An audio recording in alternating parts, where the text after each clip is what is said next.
पत्नी के अंतिम संस्कार व 13वीं के बाद रिटायर्ड पोस्टमैन मनोहर गांव छोड़कर मुंबई में अपने पुत्र सुनील के बड़े से मकान में आए हुए हैं। सुनील बहुत मनुहार के बाद यहां ला पाया है। यद्यपि वह पहले भी कई बार प्रयास कर चुका था, किंतु अम्मा ही बाबूजी को यह कहकर रोक देती थीं कि वहां कहाँ बेटे बहू की जिंदगी में दखल देने चलेंगे, यही ठीक है। सारी जिंदगी यहीं गुजरी है और जो थोड़ी सी बची है उसे भी यहीं रहकर काट लेंगे, ठीक है ना। बस बाबूजी की इच्छा मर जाती, पर इस बार कोई साक्षात अवरोध नहीं था और पत्नी की स्मृतियों में बेटे के स्नेह से अधिक ताकत नहीं थी। इसीलिए मनोहर मुंबई आ ही गए हैं।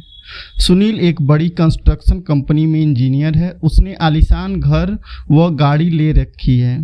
घर में घुसते ही मनोहर ठिठक कर रुक गए। गुदगुदी मैट पर पैर रखे ही नहीं जा रहे थे उनके।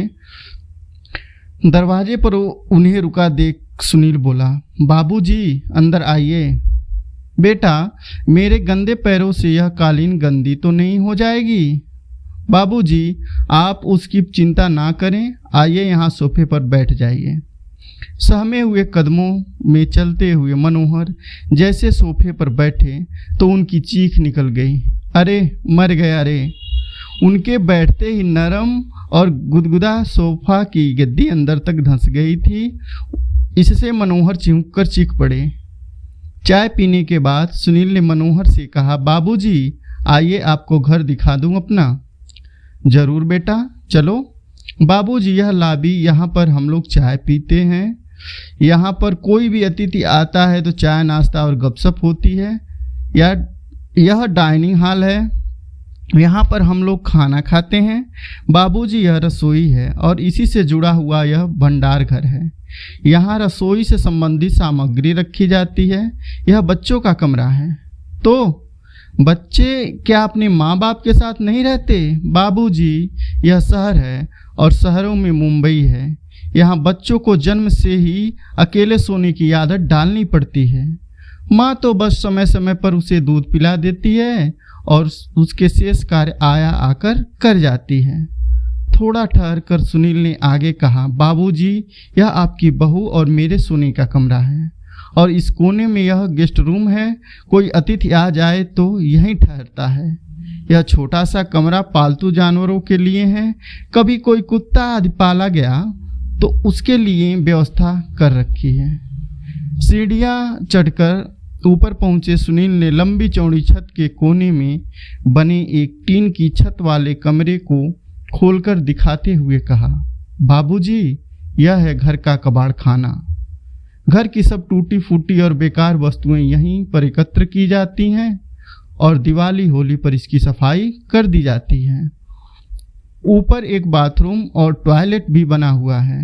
मनोहर ने देखा कि इसी कबाड़ खाने के अंदर एक फोल्डिंग चारपाई पर बिस्तर लगा हुआ है और उसी पर उनका झोला रखा हुआ है। मनोहर ने पलटकर सुनील की तरफ देखा, किंतु वह उन्हें वहां अकेला छोड़ सरपट नीचे जा चुका था।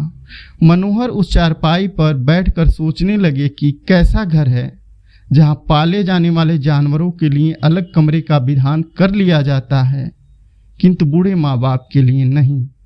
उनके लिए तो कबाड़ का कमरा ही उचित आवास मान लिया गया है। नहीं, अभी मैं कबाड़ नहीं हुआ हूँ। सुनील की माँ की सोच बिल्कुल सही थी।